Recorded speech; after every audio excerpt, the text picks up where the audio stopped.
जय हिंद साथियों, स्वागत है आप सभी का SKR education centre YouTube channel पे। साथियों, आज हम इस वीडियो में जलियांवाला बाग हत्याकांड से रिलेटेड संबंधित सारे के सारे जीके के क्वेश्चन को कवर करेंगे। और साथियों, मैं आप लोगों को बता दूं कि इस वीडियो में जो है सारे के सारे जीके के क्वेश्चन जो है जलियांवाला बाग हत्याकांड से रिलेटेड मोस्ट इंपॉर्टेंट क्वेश्चन ही आपको मिलेंगे। सो साथियों, अब हम स्टार्ट करते हैं। चलिए, पहला क्वेश्चन बन जाता है साथियों, जलियांवाला बाग हत्याकांड कब हुआ था। साथियों, जलियांवाला बाग हत्याकांड 13 अप्रैल 1919 में हुआ था। ये आपका पहला क्वेश्चन है। साथियों, दूसरा क्वेश्चन इसमें बन जाता है, यह घटना कहां घटित हुई थी। मीन साथियों, जलियांवाला बाग हत्याकांड कहां पे घटना ये घटित हुई थी। तो साथियों, ये घटना अमृतसर पंजाब में घटित हुई थी। ये आपको ध्यान में रखना है। नेक्स्ट क्वेश्चन आपका बन जाता है कि जलियांवाला बाग हत्याकांड को दूसरे नाम से किस नाम से जाना जाता है। साथियों, अमृतसर नरसंहार के नाम से जाना जाता है। ये आपको ध्यान में रखना है।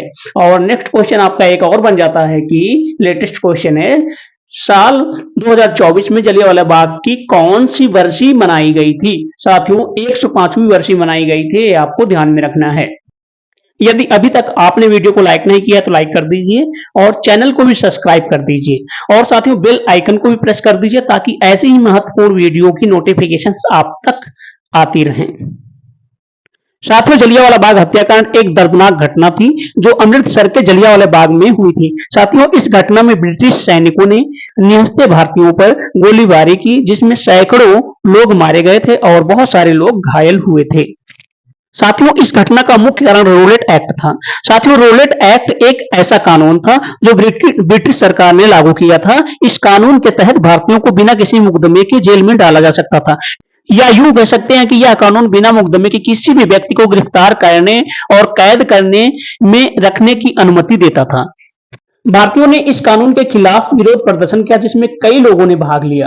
अमृतसर के जलियांवाला बाग में एक बड़ी सभा हुई थी जिसमें लोगों ने रोलेट एक्ट के खिलाफ विरोध किया था। साथियों, जनरल डायर के नेतृत्व में ब्रिटिश सैनिकों ने जलियांवाला बाग पर हमला किया था और बिना किसी चेतावनी की गोलीबारी की थी। इस हत्याकांड में कई लोग मारे गए थे और बहुत सारे घायल हुए थे। इसके बाद भारतीयों ने ब्रिटिश सरकार के खिलाफ बहुत गुस्सा और आक्रोश फैल गया और भारतीयों के लिए नई ज्योति की तरह थी, जिसमें भारतीयों को ब्रिटिश सरकार के खिलाफ एकजुट कर दिया था। यहां पे आपका एक क्वेश्चन और बन जाता है, रोलेट एक्ट कब पारित किया गया था। तो रोलेट एक्ट 10 मार्च 1919 को पारित किया गया था।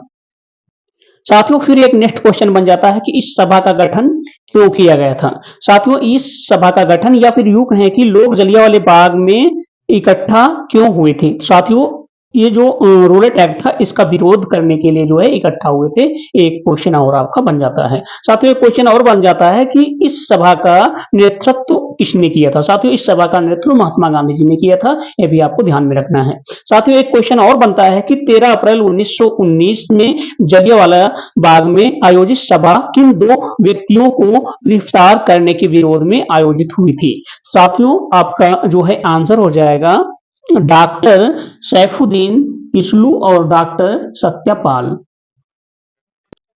13 अप्रैल को बैसाखी का त्योहार भी था। तो साथियों, वहां जो जलियांवाला बाग में सभा आयोजित हुई थी उसमें इसलिए जो है और भी ज्यादा से ज्यादा लोग वहां पे पहुंच पाए थे। साथियों, जब इस बात का पता जो है जनरल ओडायर को पता चला तो जनरल ओडायर ने अपने लगभग 100 पुलिस कर्मियों को लेकर के साथ में वहां पे जलियांवाला बाग में पहुंच गए और पहुंचने के बाद साथियों जो वहां पे है कि गोली चलाने का उन्होंने भी आदेश दे दिया। साथियों, जब गोली चलाने का आदेश दे दिया तो जो है कि वहां पे बहुत सारे लोग मारे गए और बहुत सारे लोग घायल हुए। साथियों, वहां पे एक और भी क्वेश्चन बन जाता है कि हत्याकांड का आदेश किसने दिया था। साथियों, हत्याकांड का आदेश जनरल ओडायर ने दिया था। ये भी आपको जो है ध्यान में रखना है, नोट कर लेना है।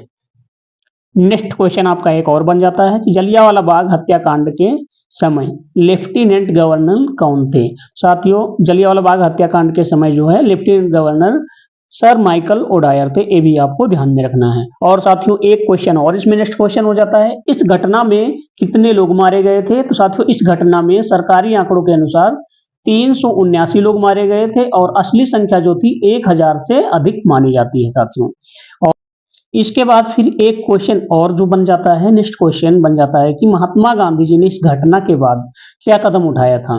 साथियों, महात्मा गांधी जी ने इस घटना के बाद जो है अपनी केसर ए हिंद की उपाधि को त्याग दिया था। केसर ए हिंद की उपाधि को त्याग दिया था। नेक्स्ट क्वेश्चन साथियों आगे एक और बनता है कि इसके द्वारा जलियांवाला बाग हत्याकांड के विरोध में अपने नाइटहुड की उपाधि का त्याग कर दिया गया था। साथियों, आपका जो आंसर हो जाएगा साथियों, रविंद्रनाथ टैगोर जी ने जो है जलियांवाला बाग हत्याकांड के विरोध में अपने नाइटहुड की उपाधि को त्याग कर दिया था। एक्चुअली क्या साथियों, इस उपाधि को जो है ब्रिटिश सरकार ने ही इन्हें दिया था। साथियों, इस हत्याकांड के बाद जो है इन्होंने सोचा मेरे देश के इतने लोगों को इन्होंने जो है मारा है, तो इसीलिए जो है इन्होंने भी इस उपाधि का त्याग कर दिया। नेक्स्ट क्वेश्चन एक और आपका साथियों बन जाता है कि इस घटना का प्रभाव मीन्स जलियांवाला बाग हत्याकांड का प्रभाव जो है कौन से आंदोलन पर पड़ा। साथियों, जलियांवाला बाग हत्याकांड घटना का प्रभाव जो है असहयोग आंदोलन पे पड़ा था।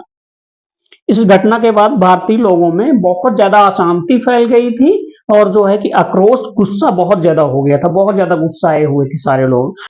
ये ब्रिटिश सरकार ने जो है गुस्साए हुए लोगों का गुस्सा थोड़ा कम करने के लिए जो है एक आयोग का गठन किया था। साथियों, उस जो आयोग का गठन किया था उस गठन का नाम था हंटर कमीशन।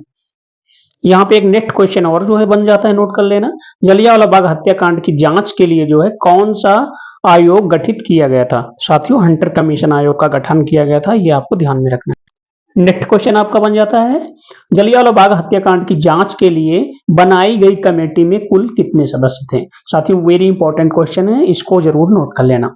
साथियों, टोटल जो है 8 सदस्य थे, जिसमें से 5 ब्रिटिश थे और 3 भारतीय थे। ये भी आपको ध्यान में रखना है। इस कमेटी के मुख्य पर्सन जो है सर माइकल ओडायर थे। इनकी अध्यक्षता में जो है एक कमेटी बैठाई गई थी। साथियों, जब इस कमेटी के आधार पे पूरी जांच हुई तो जनरल ओडायर को मीन्स जिसने गोली चलाने का आदेश दिया था, हत्याकांड करवाने का जो है मुख्य कारण है, उसको दोषी नहीं माना गया और उसके पुलिस कर्मियों को भी दोषी नहीं माना गया। साथियों, इस बात को लेकर के जो ऊधम सिंह ने अपना निशाना सर माइकल ओडायर को बना लिया। जब सर वो माइकल को अपना निशाना बना लिया तो साथियों ऊधम सिंह ने फिर जो है इनकी हत्या लंदन में जाकर के जो है गोली मारकर कर दी थी। तो नेक्स्ट क्वेश्चन आपका यहाँ पे बन जाता है, किसने और कहां माइकल ओडायर की हत्या की थी। साथियों, ऊधम सिंह ने लंदन में सर माइकल ओडायर की हत्या की थी। ये एक क्वेश्चन आपका और बन जाता है। एक क्वेश्चन और आपका बन जाता है, सर माइकल ओडायर की हत्या कब हुई थी। साथियों, 13 मार्च 1940 को हुई थी। ये भी आपको ध्यान में रखना है। तो यहाँ पे टोटल 3 क्वेश्चन हो गए। सर माइकल ओडायर की हत्या किसने की थी, कहां की थी, कब की थी। तीनों क्वेश्चन हो गए। ऊधम सिंह ने की थी, लंदन में की थी, 13 मार्च 1940 को की थी। ये आपको ध्यान में रखना है। जब ऊधम सिंह ने सर माइकल ओडायर की वहां पे लंदन में हत्या की तो उनको जो है सजा भी मिली। सजा साथियों उनको फांसी की मिली। साथियों, नेक्स्ट क्वेश्चन आपका बन जाता है, ऊधम सिंह को फांसी की सजा कब हुई थी। तो साथियों 31 जुलाई 1940 को हुई थी। ये भी आपको ध्यान में रखना है। यहाँ पे जलियांवाला बाग हत्याकांड से रिलेटेड सारे के सारे जीके के क्वेश्चन को हमने कवर कर लिया है। साथियों, अब यहाँ से जो है हम वीडियो को एंड करते हैं। Thanks for watching this video.